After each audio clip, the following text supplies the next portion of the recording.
even if there are a million ways to do things, or even if everyone is doing this one thing, like, and even if it looks super weird that I'm going this other way, I know that's actually right for me. It's actually not crazy for me to be doing that because I'm designed to be doing it that way. And that's what my body is telling me. So even though we live in this world that says that's nuts, because we're still in this world that's ruled by the mind, which is like, it's coming to an end soon, hopefully. Even if that's the case, I can still go in a way that's actually right for me. You're listening to Sensitive, Spiritual, and Successful, the podcast where we uncover ways to connect you back to your soul self and get you unstuck so that you can live out your full potential. I'm Jasmine Lynn, a former psychotherapist turned human design soul guide and EFT tapping success coach, and I'm here to show you how to love yourself through all your levels of growth. I know you're here because you have an impact you want to make in this world and you have a light to share, and I'm here to guide you through that journey because you deserve soul-aligned success.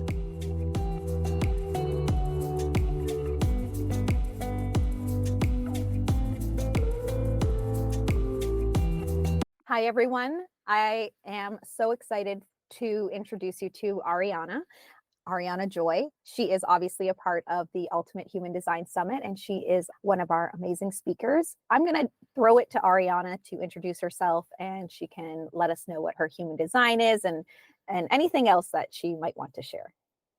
Yeah. So I'm Ariana Joy. Joy is my middle name. It's not my first name. It's funny that a lot of people, Jazz, I don't know if you saw this Instagram story the other day where I was like, the number of people who think that's my first name is hilarious. Not because like you should just know that. I mean, it's easy to miss if you don't look at like the sign off on my email, but I'm like, what do you think the title of my company, Just Follow Joy, is? Like, just follow me. Just follow Joy. Yeah, just a casual cult leader. That's fine. But anyway, I am a 5/1 sacral generator, human design teacher, and reader. I love having fun with human design.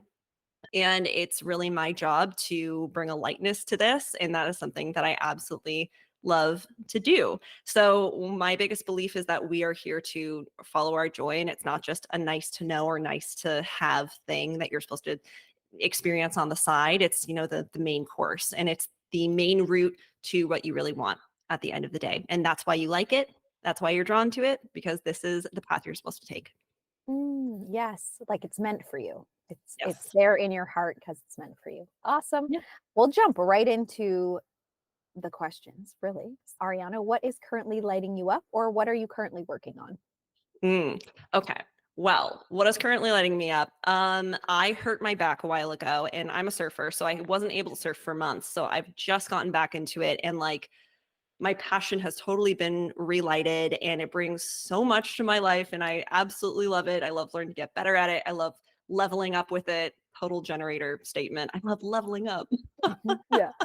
And in my work, honestly, because I just released a course about the gates and channels, and because I just did something for the summit about the gates and planets for business, I've been diving into these energetic themes again and just realizing how rich they are and how fun they are and how interesting. And, Jazz was so kind to give me her birth time so I could look at her chart. And I was like putting all these pieces together. I was like, oh, this is so cool. And, I just have to nerd out for a second, but, with your son in gate 37 and, also channel 3740 just in your incarnation cross, like no wonder you put this summit together. And you were just saying it became even bigger than you thought it was going to be. And I'm like, no wonder, like no wonder you're really good at it. Cause you told me this is the first one that you were doing. And I was shocked. I'm like, this is really good. You're really good at pulling this community together. So yeah, honestly, that's what's lighting me up right now. But oh my God, I say that about every part of human design. I'm like, guys, can I tell you about my favorite part of human design? It's this other thing that I didn't mention before, but I love all of it. Yes. And that one line, you have the 5/1. I'm sure you have dove into so much knowledge and information. And I love how you're saying that. And then you take that and you make it fun. I just posted on Instagram one of your memes about gate 37. I'm like, they are hilarious. You should just go follow Ariana. She makes it really fun, makes it really relatable. So of course, there's more that we're going to dive into about Ariana. Anyway, what inspires you or motivates you most? So it's funny. I have, unlike Jazz, I have an undefined heart center. So that motivation, it is inconsistent and shifting. But I will tell you that's something that stays consistent for me. And again, get ready for the most generator statement ever. What motivates me is building something. And building something I'm really, really proud of. And it's, I was talking to a manifesting generator the other day who owns like a ton of real estate and has done a bunch of different things. Obviously, he's an MG, very, very successful guy. And I said, what really motivates you? Like what is it of all of this that you love? And he said, building something. And I was like, gosh, you are so true to your energy. Mhm. But it's the same for me. And I also have gate 32 continuity as my sun gate. And so for me, it's really about creating something that has a legacy, that has a hold in the world, and serves us for a long time to come. And so that's a really big thing for me. And also being a 5-1, I just want it to impact a lot of people, and I want it to be effective, and I want it to problem solve. Like when people reach out to me and they say, this really made an impact on me, and you very effectively described my design to me in a way that I didn't get before, or you made it fun and interesting, so I wanted to learn more about it. I'm like, check mark, was effective, and so that's a really big thing for me. And I'll also step out of human design for a second. I have a really I don't do you know much about Western astrology, Jazz? Yeah, I've dabbled into it before human design. Yeah. Got it. So in my astrological chart, I have a packed 10th house. So a lot of placements up there, which is a lot about visibility, especially with your career. And so that's just always been another thing that really, really motivates me. It's just I like to be seen, and I have learned to just embrace the fact that I like to be seen. Because there's this whole thing with the 5 line where we're like, no, don't project onto me, don't put expectations onto me. I'm gonna hide away from that. But also this kind of like, can I swear on here? Yeah, of course. Okay, this like attention whore kind of aspect where it's like, no, but I really want you to look at me. That's how we universalize, right? So yeah, that's another motivating factor for me. Definitely. Like I want my work and human design at large in a way that can really help people to be seen and be effective. Oh, I feel like I have like 1,000 questions to ask you just to dive into everything you said, but I'm like, my pen's not working. I couldn't write it down. That whole 5 line and being seen. So I definitely, mine's unconscious.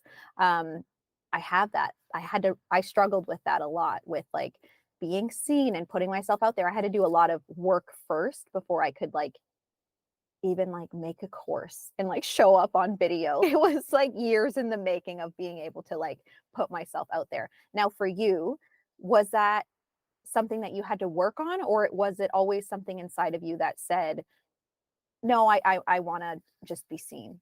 Like, did you feel scared, I guess is what I'm trying to ask. Yeah. I think I learned, quote unquote, to be scared. As a child, I always loved to be in the limelight. I have a Leo sun and Leo moon, excuse me. So that's always this like driving force for me. Like I love to shine and be bright and excited and share that with people. And so when you get into the online space though, like I'm a pretty sensitive person. I'll just say it, right? That's again where that Leo moon can come in. It's like, love me, but if you don't love me, ow. Yeah. And so getting into that online space, I think anyone can relate to this, whether they're a 5 line or not, is really coming up against people who just, make you kind of want to crawl back into your shell from what they're saying and how they see you and what they expect from you and how you didn't live up to that expectation, right? I was actually talking to my 5-1 friend the other day where she was like, going into my email replies to what I send out is either like sales motivation or it's like, I just want to close my laptop and it totally shuts me down, right?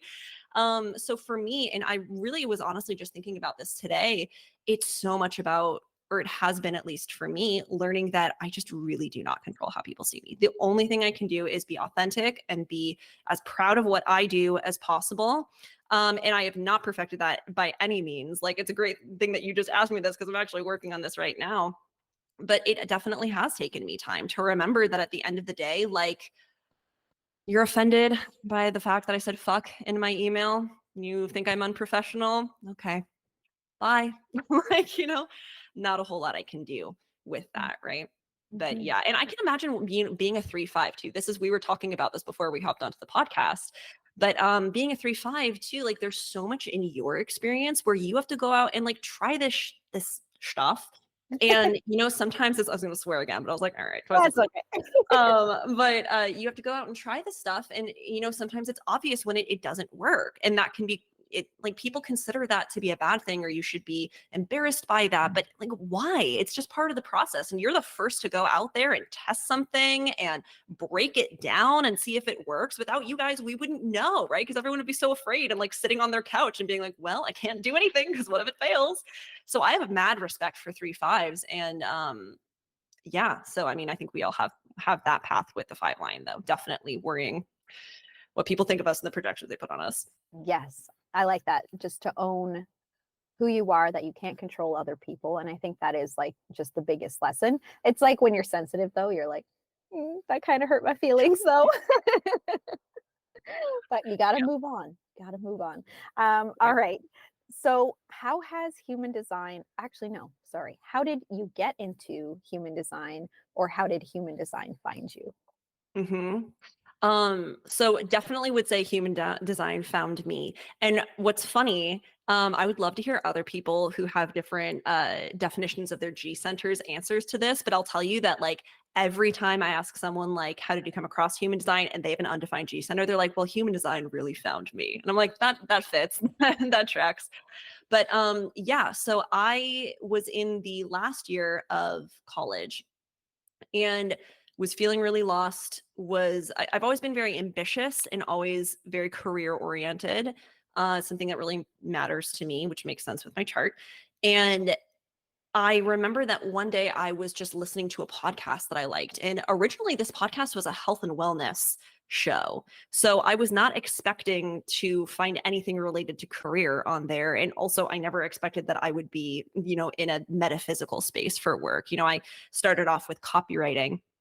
But I turned on the podcast and she says, I'm so excited to share something called human design with you guys. And immediately something in me was like, ooh, what's that? Very interesting. I'm always interested in different personality indexes and, what have you, things that tell you about yourself. But as she was talking about this, I got more and more interested, even though I knew barely anything about it. It was basically, she had said the name of the system and then talked a little bit about raw. But then she started talking about the energy types. And so she starts with manifestors, and something in me was like, as much as I want to be that, I know that's not me. And then she went to generators and I was like, like as soon as she said this is the most common energy type, I was like, me, that's gonna be me. Like, because we're always like, we just hate that part of the chart that we already dislike within ourselves, right? So we point it out in the chart, we think it's a bad thing when really it's just our own thing to deal with. But so she starts going on about generators, and I'm like, okay, that's fine. If I'm the most common energy type, if that turns out to be me, whatever.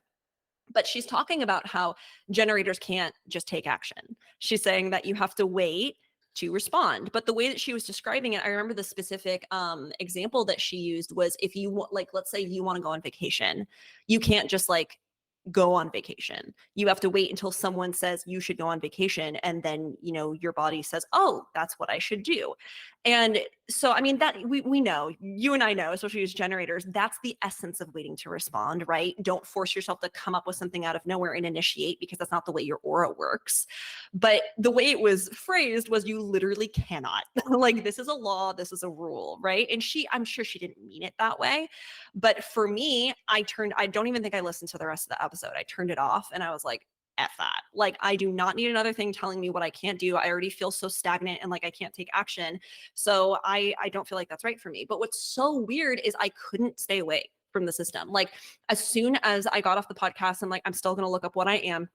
Then I was a generator. It was like, cool, fuck that. Still gonna learn more. And then I remember I was like telling other people about it already. I was like, have you heard of this system? And like trying to teach it to them, when even my mind was like, what are you doing? You don't even why are you sharing this with people if you don't agree with it? And I couldn't deny that there was something in it I really, really wanted to know. And I think from the beginning, looking back, there was this part of me that knew, I'm going to teach this one day. I'm going to share this. I'm going to universalize this. I didn't have the word universalize, right? But I'm going to share it with a lot of different people. And I really wanted to know it so in depth with that one line. And so I kind of took a step away from it for a while. I just lived my life. I was in my job, always knew I wanted to run a business. So I was in a mastermind while I was a staff copywriter. And the person who was running the mastermind kept brought up human design. And I was like, here we go. This system, this restrictive system, again, it's popping up all over the place. I can't ignore it. And then she brought in someone who was like reading our charts, and I was like, I've never heard of human design being read this way before. Like this is so empowering. I really love this. And of course, it's what many source human design people would call pop human design. But I have a deep respect for pop human design because it's what got me into this, and also what brings a human design into the awareness of many people. But she was reading my chart and I was like, I love this. So I got a reading from her. We've been friends ever since. She was my coach for a while. And I was really struggling with my job. I really didn't like it. Like, I still love writing to this day. I still love copywriting for myself, but I was being crushed in my job and I had no joy for it as a generator. So I was talking to Kelsey, the woman who had given me the reading, and she's like, why don't you just become a human design reader? And when she said that, it was the first time I ever really felt a strong sacral response to something where I was like, that's what that feels like. Oh, okay. That's the sacral response. That's a sacral yes. And I remember I was walking to the bathroom at one point after the reading and I thought in my mind, I was like, copywriting, okay. And then I thought human design and I went, whee! Like I felt like I was flying off a slide. And so it's just really obvious to me. And for a while I did freelance copywriting with a human design bent. But then I was like, you know what? I really just love human design. And I just have to believe that if this is what I like doing, this is what's going to work out for me. And I would say it has worked out for me so far. Oh, I love that whole story, that whole journey, and that exactly, it went back to what you said about the lady who you first heard it from saying, like, you got to wait to respond. And when someone says something and then your friend's like, why don't you be a human design reader? It's like, now I'm responding. Yeah, exactly. Oh, that's Yeah. so cool. Thank you for sharing that. How has human design shaped the way you approach business? Oh, in so many ways. But the biggest thing for me is really remembering that there are like truly a million different ways to do things. And the reason for that is because we're all designed to do things differently. So like, of course, different stuff's going to work for each person.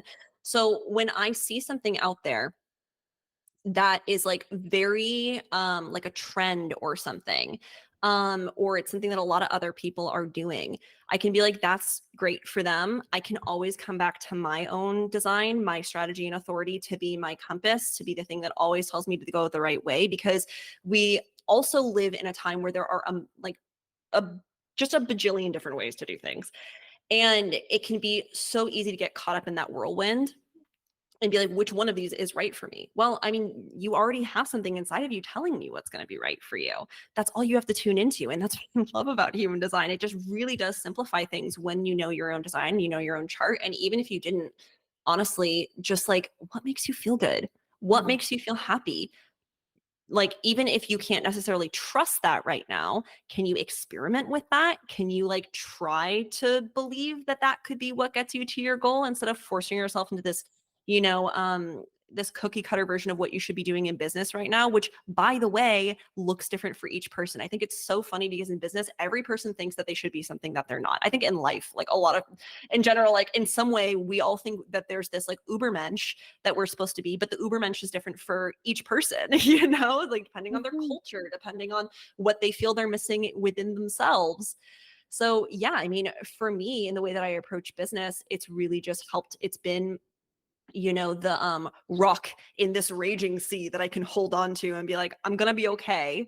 And I can trust this, right? Because especially even if there are a million ways to do things, or even if everyone is doing this one thing, like, and even if it looks super weird that I'm going this other way, I know that's actually right for me. It's actually not crazy for me to be doing that, because I'm designed to be doing that way. And that's what my body is telling me. So even though we live in this world that says that's nuts, because we're still in this world that's ruled by the mind, which is like, it's coming to an end soon, hopefully. Even if that's the case, I can still go in a way that's actually right for me. Yes. Does that make sense? Oh, I love the way that you explain that. But that's exactly it. I think in order for us to be sustainable, you have to, well, first, as a 3 profile line, I have done all of the things that I thought I should be doing. I have experimented with, maybe I should try that. Maybe I should do that. Let's see what that's like. And that was me still responding with like, oh, okay, yeah, let's try and do that. Or maybe it's like the teacher or the tactics that they used, I'm like, oh, okay, dropping off of that. That's not going to work for me. Or no, I'm not going to do that. But you're right. It really does go back to listening to yourself and having that, what did you say? It was like a rock in this like Yeah. raging storm. That's exactly it. It's like coming back to yourself and your inner knowing is like, if you can do that, if you can learn to do that, like you will be able to sustain yourself in running a business or creating something or following through on whatever it is that you're doing, because you're just following and having faith that you will get to where you need to be, even though you don't know how you're going to get there. Yeah, Awesome. exactly. Awesome. Okay, so I guess going into the next question, what was your path like to get to where you are now? I know you said as a generator you were feeling unfulfilled, and then became a human design reader. Were there like ups and downs you want to share? Oh, many an up and down. So one of the other things that's really helped me in my business is understanding that I'm supposed to be inconsistent in a lot of places. I only have 3 defined centers. So in one of my undefined centers is the heart center. It's completely open for me, as it is for many people in the world. So I have struggled a lot with my sense of worth according to how motivated I look and like how much of a badass I look like. But that's never going to be a source of wisdom in my body telling me which way to go. So for me, a lot of my trials and challenges have come from learning to just kind of let go around what looks like it's proving me in my business, and know that abundance can find me in many ways, and not even just in my business. But you know, so that's been a really big thing for me. And then another thing that has been something for me is I'm someone who really, really works in cycles. So I have channel 5342, channel of maturation, which is cycles, and then in seasons. And then also I have channel 360, which is that on off pulse. And in between, I've talked about this before in my podcast, but that melancholy can kick my ass. And for the longest time, I didn't realize that that's supposed to be kind of a down period for me, right? Like, it's not that I can't create anything, but I'm not going to feel like I'm affecting a lot of change, which is one of my favorite things to do, is like feel like this change maker, and I'm mutating the Maya. And so the way I was looking at it was, well, if I was just less lazy, if I was harder working, I would push through this. I would get through this wall, even if I was only given, like Shawshank Redemption style, like a spoon. I would dig. If I was more determined, I would like dig through this and get to the other side. I just have to just keep pushing to get through. And I would do that. But really what was going on was, it was like I had opened a wound, and the wound needed time to like scab and heal to like become healthy skin again. And instead, I was just picking at that scab.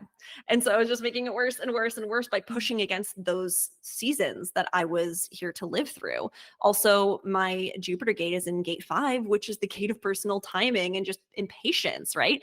So I was really, really struggling with that. And of course, when I didn't listen to that, my sales would slow down. I would feel like low and unsparkly, which is just a nightmare for a generator, and unenergized. So that's been something I've really had to learn to work with and have compassion for myself for. And not even like compassion, just understand this is how I'm built. In between those times, like, I'm not going to look as effective, and it doesn't mean nothing's happening, but I can't be holding myself up against the standard of how we think people should work overall, because that doesn't work for most people. Mhm. There's a lot of trust. There's a lot of trust in how you work, who you are, what you're doing. And I think for the summit, you're speaking about gates, planets, and channels. So this is going to be really good because it's obviously impacted how your ups and downs in business, and coming back to that rock, like you said, and then you being able to share it with everyone who has signed up and tuning into the free event. That's going to be awesome. I can't wait for everybody else to get a taste of taste of it, and that so that they can come back to their rock too. Yeah, come back. It's safe here. It's fun here. Right? Yeah, come back to yourself. Um, so what are you most proud of when you reflect back on your journey? Well, honestly, building something from the ground up. Because to be honest, when I started my business, I was not, of course I wasn't as informed about human design as I am today, but being a one line, one of the things we can really struggle with is like letting go when it's time to just like take the leap and share that you know something. So for me, I was actually really proud of myself that I was like, I know the basics of human design. I'm going to give human design readings and start a business with like I just took a giant leap and had like no landing pad. So I'm pretty proud of that. But to be honest, the thing that I'm proud of the most is, this is going to sound so sappy, but the messages I've gotten from people saying, you changed my life with the reading that you gave me. Because for me, I want to be good at my job and I really want to help people understand this. It's a very important thing for me. I carry that responsibility of helping people connect to who they are and use that. I take that very seriously. But also the fact that I just get to have fun with this. It's so cool that like, this person who I just like and we totally vibed and I got to just dive into their chart and have a super fun time because I love doing that. That person reached out and said that really, really helped me. And that changed the way I look at things. And now when I, don't feel like working because I'm a projector and I just do not have the energy right now, I don't feel so bad about that. I know that's actually something that's aligned for me. That makes me so happy and so proud and just really warms my heart. So That change maker in you. yeah, You that's love me, baby. you love to see it. I love it. What is a piece of advice you have for other coaches and practitioners who are currently building their business? hmm So can I give it from a human design perspective or is it just overall? Oh, of course. Yeah. A human design perspective. Sure. Great. Because I'm like, oh, the advice overall going to be different for every person. But when we're just coming to using human design in your business, what I would say is, and this is coming from an impatient person, learn from me. Okay. Give it a minute when you're using your design in your business, right? Like we all want instant manifestation, and technically in energetics, manifestation is instantaneous, right? But we have some stuff to work through most of the time, and we have deconditioning, and it's not impossible to decondition and get those blocks out of the way and kind of get the gunk out of your centers, or forget that, you have to work in a certain way because that's how your parents worked, or that's what you were told at your old job, or that's what you were told in school. You can do it, but just give yourself a break and let it just take its course, and know that, and give yourself compassion. Know that you have probably a lifetime of conditioning. So give yourself a break with that. And also, like, it can be really, like Jazz said, like, it takes a lot of trust. So if you cannot fully trust it right now, you do not have to do that. I do not think that the universe is asking that of you. There are some situations in which it's like, well, the ship broke down. We are sinking. I have to jump off of this now. So there are some people who it's like, you got to go all in and you got to trust it. But for most of us, it's okay to take smaller steps and see how it works out. So if you cannot fully trust it right now, like I was saying before, can you just experiment with it? Can you just try it a little bit? And my manifestation coach, she always loves to talk about her snowball list, or just like the snowball effect, right? Where it's like, you add a little bit of snow and you add a little bit of snow and it gets bigger and bigger and bigger. And so these small steps, they really, really matter, and they add up and they will be helpful. So when it comes to using your design, let's say, you are a generator. Can you just for like a week or so, maybe take a step back from pushing so much? Can you just kind of like learn to live in the moment and respond to things as they come and see what happens? Or can you just drop this one thing that's really not energizing you, but it's not this like major money maker in your business right now, right? So if you drop it, then like there's this void and it's like, crap, where is my next payment coming from? So that would be my biggest piece of advice. I know that, again, I'm a super impatient person. I've lived in the shadow of gate 5 for most of my life. But I can tell you that go slow to go fast can really apply here and be really helpful. Yes. I think there's so much information too that we can take in. And so taking that approach of experimenting, I'm very much of that same. It's like, let's just see. I know when I learned that I was a generator, I was like, oh, you're supposed to be satisfied. I like made a list of all the things that frustrated me. And then I'm like, okay, well, I'm going to just see what happens. What, if I get rid of this, what that's going to look like. And if I get rid of this, and if I start moving towards this, what's that going to look like?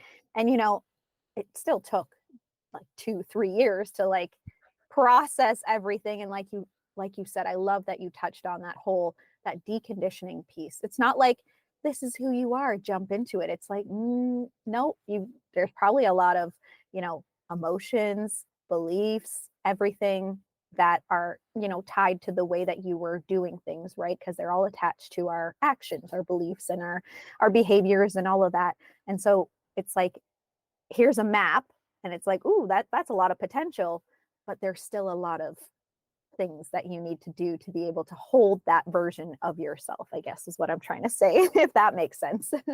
Yeah, absolutely. I mean, like, listen, ladies and germs, I and our non-binary friends, I still to this day, like, I my undefined head center, that has a lot of goo in it. That's got a lot of stuff that I'm dumping out that I really just like, I all the time, I'm like, oh my gosh, I'm still holding on to thoughts or doubts or questions that are not mine, all the time, things in my undefined centers. So it's a process, it's a practice, but it gets so much easier and so much better. So Yes. Follow, what is it? It's like, trust the process. That's exactly. it. All right. And Ariana, as we're kind of like closing out our episode, what do you hope those you teach or work with could better understand about you? Oh, wow. The ultimate question is someone with an undefined identity center Right. and 5 line who spent my life being like, understand me. Don't think I'm something other than I am. Here's your chance. Yeah, Here's here's your my chance. So glad yeah. you asked. So glad someone finally asked. For me, honestly, just know that I want the best for you always. But as a 5 line one, I'm going to keep it real with you. And I'm probably always going to come off a little bit blunter and spicier than I intend. But also, if you're looking for someone who is like heavy, down in the details, I mean, I love details, but like kind of grindy, like that is not what I'm here for at all. Like I'm here to just follow joy. I'm here to help you do the same. So if it looks like I take a lot of levity to certain things, it's not because I disrespect the process or ever disrespect you, but it's because I'm literally here to bring comedy to life and make things fun. And so there are going to be some people who I really just do not seem professional to, and that is totally okay, but that's because that's not what I'm here for. But if you're down with it, if you're down for someone who loves to make this fun and have fun with you over it, then I'm your girl. Yes. I think it's like, who you're here to serve and who you're here to attract, right? And you just know that not everyone is going to be for you. And I just think you're fun and like great energy to just talk to. I'm sure like it's just, you know, I don't know, here's the cheesy thing. It's like you bring a lot of joy.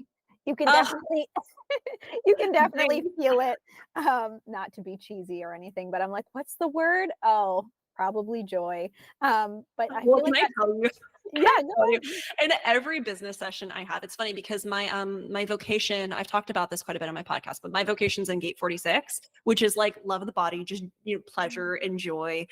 So I do have Gate 56, which is a lot of how I share. That's like the entertainer, basically. It's why I'm so ridiculous. But with Gate 46, it's like the shadow of that is seriousness. So every time I go into a business reading, without fail, everyone is like, well, at the end of the session, they're like, you just follow joy. I'm like, well, never heard that before. Right. They're not wrong though. Right. It's just like, okay, how do I describe this interaction? It's just, I don't know. It's just Just joyful. joyful. It's just joyful. So thank you so much. And before we, close off, how can people get in touch with you? How can people find you? I already said that you were going to be obviously at the Human Design Summit and speaking about gates and planets and channels. And then you also contributed to the Premium Summit Experience package as well, so people can get your guide as part of that. But how can people reach you? How can people find you? How can people work with you? Ah, yes. So I open readings on like a month-to-month basis, so I let my email list know when they're live, or when the calendar is open. But you can find me at justfollowjoy.com. You can find me on Instagram at justfollowjoyhd. I believe TikTok is the same. I like am just trying TikTok out again. I'm just dipping my toe in there again. So you might see me on there. And yeah, and you can sign up for my email list. That's really where I let people know the soonest about things. But yeah, that's where you can find me. And then like Jess said, you can find me at the summit as well. Oh, also I have my own podcast, which Jazz, I would love to have you on sometime. That would be so much fun. Let me know, and then we can sort something out for sure. Awesome. Cool. Yeah. Oh, what is it's Just Follow Joy. Yeah, everything is Just Follow Joy. I'm a very simple girl. Very, very simple. I will link everything in the show notes, your podcast, website, all of that, so people can connect with you. And of course, register for the summit. Thank you again, Ariana. So happy to have this chat with you. You too. This is so much fun. You rock. And that's it for today's episode. Please share it with anyone else who wants to learn more about human design or anyone who may be on their personal growth and spiritual development journey. You can DM me on Instagram to talk about what resonated with you, what you learned about yourself. I love hearing about human design in real life, so I really appreciate those conversations. And if you would like, you can leave a comment, a review, a rating, and subscribe to the podcast. That support means the world. Thank you so much for listening. I know time is a valuable currency. Take care.